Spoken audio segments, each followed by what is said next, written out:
own your wins. Owning your wins is so important. So what happens is that we try to give credit to other people for what they've done, but we do not take credit. So humility is one thing, and being aggressive and pushy about yourself is another thing. But something which is a rightful ownership. People notice that when you do things consistently and stuff. So you don't have to be like proving your points and every day trying to throw a fit and trying to get the attention on yourself and all that. You have to just do your work diligently, and in a fashion which is unanimous and working in a way that is taking the organization and its goals forward and stuff. And try keeping a balance between presenting only your own accomplishments in contrast to the others, because what is teamwork is all about all people working collectively. And then you have winners who are performing, you have super achievers who are doing extremely well, and then you have the veterans or the top who are like taking you further with them, and then you have of course people who are following the league and stuff like that. Okay, so every few weeks you have to kind of flip back and see what worked, what didn't work, what's the impact. If you've had an idea, if you had a meeting, if you've had an interaction, if you had a share, has it worked for you or not? Have you met those profits or not? Have you had those sales or not? If this is not about sales and stuff, how well have you been received online and offline? Who's following you and stuff? So all those assessments have to be done, and you have to actually own your wins and stuff. Okay, so people say, yeah, they're talking so much about themselves all the time. They are sharing only about themselves and they're not listening to us. So certain people get misunderstood that they're doing a show off or they're blowing their own trumpet and stuff. But the point is that if you worked hard for it, it's all right to share about it. And when you share about it and talk about it, other people get inspired. So one is people are going to get intimidated and say, hey, what the hell? It's forever them and their stories and stuff. We don't fit in anywhere. But the point is this, that if you do not share it, and if you do not let people know and stuff, then your accomplishments and everything are not going to be known.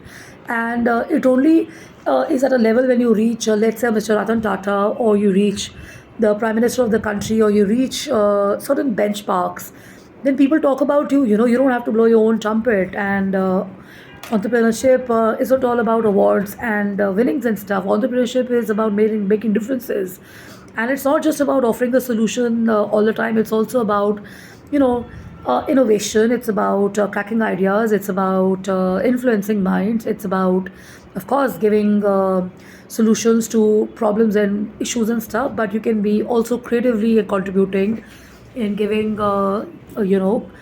complex designs or designs nobody's done, or you do something in a manner which has not been done before, or maybe it's a regular design and you modified it to look elite and classy. So that's also a kind of design ownership, that you've done it. You've taken a small design to a big design. So I'll give you an example. Somebody from an international country sent me a small design. This is a friend. He's now become a friend of mine. So he sent me a design, which is a real small 5-inch design from Amazon. So they lifted it up. 5 centimeter or 5 inches. 5 inches, yes. And they were like, "Can you make this into a 5 feet thingy?"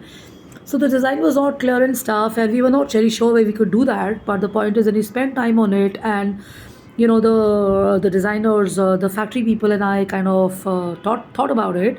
We could actually make it maybe a 10 feet or a 15 feet as well, because a small design of this much to a big size is something which excuse me, I'm sorry, is what we understood. So this is also kind of a kind of innovation, where designs are lifted and you have no idea where they've come from, but you can do it in a regular fashion, or in a fashion where your client is very happy, and they're joyous and they're forever smiling, and they go back with a big thank you, and they've gone to their country and they send you a thank you note saying they love the work. They send you the pictures and stuff, and the joy and the happiness, because their space looks really nice, is endless on their faces and stuff. Okay, so very important to own your wins. So if you've shared something and you get an opportunity to share about it, share about it. Okay, but I don't mean overspilling. I mean a well presented or a well calculated campaign, or maybe a share which looks genuine enough and it's not irritating. Okay, so when there are too many messages coming in, you get blocked. So, like, if you see the media channels, they throw stuff at you. So people get ticked off, you start blocking them. If there are too many shares happening by a particular person, you'll block them off.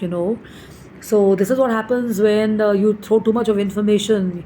So advisable is to kind of own your wins and speak in forums or present it in a fashion where people are willing to listen to you, and you can positively also influence them and stuff. And here is a set of lines which I've written down. Most people obsess about the future because they are thinking that they're not doing a good job in the present and they're only focused on the long term.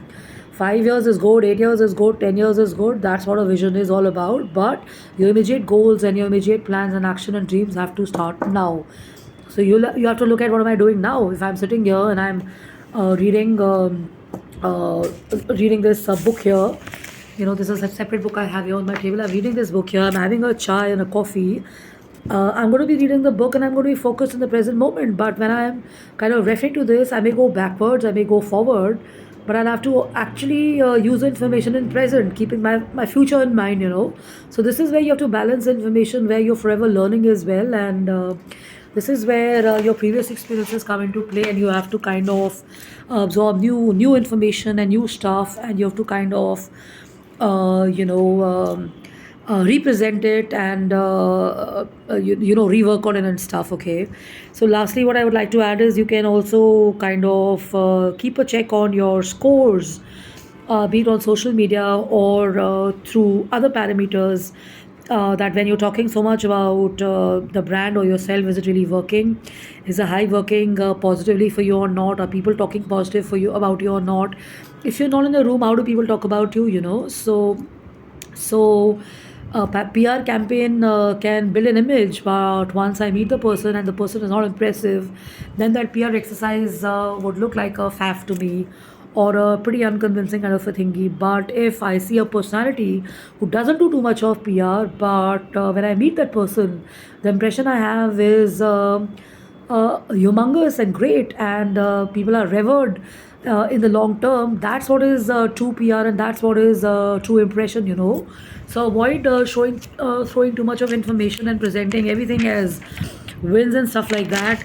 And definitely, what also helps is that not every person needs to be a friend of yours if they're in the industry, because what it comes across as well is that you may have worked hard to do networking and stuff, but the end of the day, I mean, you come across as someone sometimes who's forever looked at as someone who's only networking and not doing the real work. So this is where the balance happens, that even if you have a large network, is it kind of resulting in good business? Is it resulting in good business deals, collaborations?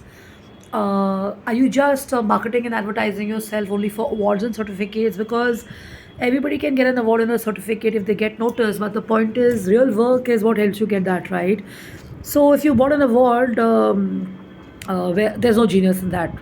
I mean, an award bought, I shared this long time back in a forum, that if you're buying an award, then I mean, this is pretty unethical and unfair for people who are genuinely doing work behind the scene, who work day and night, travel worldwide, meet people, spend endless hours in factories, spend endless hours driving away, meeting people, working on strategies and ideas, and people who not done anything get an award.